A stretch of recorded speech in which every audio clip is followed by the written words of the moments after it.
एक ननद ऐसी भी। इस कहानी में एक परिवार है जिसमें एक बूढ़ी माँ है और उसके एक बेटा और एक बेटी है। भाई बहन दोनों की शादी हो चुकी है। बूढ़ी विधवा माँ अपने बेटे बहू के पास रहती है। बीच बीच में उसकी बेटी भी बूढ़ी माँ से मिलने आ जाया करती है। शुरू शुरू में तो सब ठीक था, मगर अब बेटी अपनी माँ से मिलने आती है तो बूढ़ी माँ अपनी बेटी को कभी दाल तो कभी चावल का थैला भरकर दे देती है और बेटी लेकर चली जाती है। बेटी के परिवार की आर्थिक स्थिति भी ज़्यादा अच्छी नहीं थी। जब दाल चावल और अन्य चीज़ें ले जाते घर की बहू ने देखा तो वह सहन नहीं कर पाई और उसने अपने पति को इस बारे में बताया कि हमारा घर तो आपकी बहन लूट रही है। तुम्हारी माँ घर की कीमती और ज़रूरी चीज़ें उसको दे देती हैं। तो पति भी थोड़ा गुस्सा हुआ, मगर माँ से कुछ नहीं कहा। थोड़े दिनों बाद बेटी अपनी माँ से मिलने फिर आ गई तो बहू ने अपने पति से कहा, आ गई मनहूस, अब न जाने क्या क्या लेकर जाएगी। इसको शर्म तो आती नहीं, रोज रोज आ जाती है और हमारा सामान छुपा छुपा कर ले जाती है। एक दिन इस पूरे घर को ही खा जाएगी।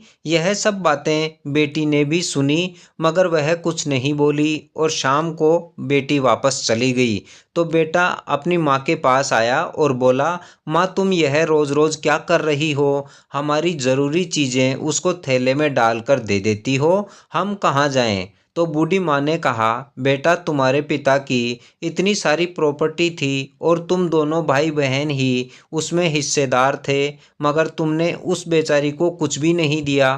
फिर भी मैं कुछ नहीं बोली और आज जब मैं उसकी कुछ मदद करती हूँ तो तुम्हें दुख क्यों होता है? तो बेटा बोला, कुछ भी नहीं बचा है हमारे पास और तुम हो कि मेरी मदद करने की बजाय उसकी मदद करती हो। उसकी शादी हो चुकी है, अब वह जाने और उसका घर परिवार जाने, हमें तो हमारे बारे में भी सोचना चाहिए न। तो बूढ़ी माँ कुछ भी नहीं बोल पाई। इसके थोड़े दिनों बाद बेटी फिर माँ से मिलने आई। पति पत्नी दोनों अपने कमरे में बैठे हुए थे, बातें कर रहे थे कि बच्चे का इलाज कैसे करवाया जाए। अब पैसे नहीं बचे हैं, घर का सामान कैसे लाएं और जिनसे कर्ज लिया है उनको कहाँ से दें। और इसी बीच पत्नी की नज़र अपनी ननद पर पड़ी तो देखते ही पत्नी का पारा 7वें आसमान पर चढ़ गया और बोली, आज फिर आ गई मनहूस कहीं की, फिर से कुछ न कुछ छुपा कर ले जाएगी। हमारे पास तो वैसे ही कुछ नहीं है, ऊपर से यह और आ जाती है रोज रोज। तो पति समझ चुका था कि उसकी बहन आज फिर से आ चुकी है। शाम को बहन जाने लगी तो अपने भाई के कमरे में आई। तब पति पत्नी दोनों ही बैठे थे तो बहन ने पास आकर कहा, कैसे हो भाई? तो कोई जवाब नहीं मिला। तो बहन ने अपनी भाभी से कहा, कैसी हो भाभी? तो भाभी ने कहा, जैसे भी हैं आपके सामने हैं। तो बहन ने कहा, भाई मेरे लिए गाड़ी बुला दो, मैं अब जाऊंगी। तो भाई ने कोई जवाब नहीं दिया। थोड़ी देर बाद बहन ने कुछ रुपए और गहने निकाल कर अपने भाई के हाथ में रख दिए और बोली, मैं तेरी बड़ी बहन हूँ और आज तुझे संकट में देखकर मैं तुम्हारी मदद नहीं करूँगी तो मेरा बड़ी बहन होने का क्या फ़ायदा। और बोली, भाई अगर और पैसे चाहिए तो बता देना, अपने बच्चे का इलाज करवाना और घर की ज़रूरी चीज़ें भी ले आना। पति पत्नी दोनों यह सब देखकर कुछ भी नहीं बोल पाए। इतने में ही बहन ने बोला, ठीक है, अपना ख्याल रखना, अब मैं चलती हूँ।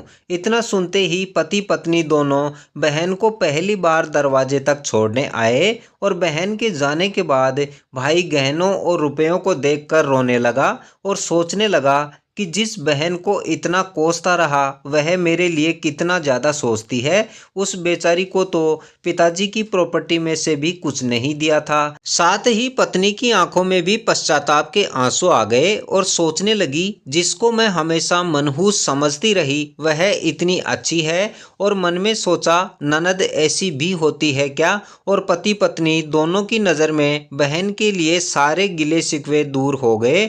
यही थी आज की कहानी। कहानी ननद ऐसी भी होती है। इस कहानी से सीख मिलती है कि भाई बहन और ननद भाभी का रिश्ता सम्मान और प्यार का होता है। इस रिश्ते को सम्मान, आदर और प्यार के साथ में निभाएं और ईश्वर ऐसे भाई बहन की झोली हमेशा खुशियों से भर दे जो एक दूसरे को सम्मान, अपनापन और संकट में मदद के साथ अहमियत देते हैं। उम्मीद है कहानी आपको पसंद आई होगी और इस चैनल पर नए हैं तो चैनल को ज़रूर सब्सक्राइब कर लें तथा कहानी के बारे में अपनी राय कमेंट कर ज़रूर दें और हमारे साथ कहानी में बने रहने के लिए आप सभी का बहुत बहुत धन्यवाद।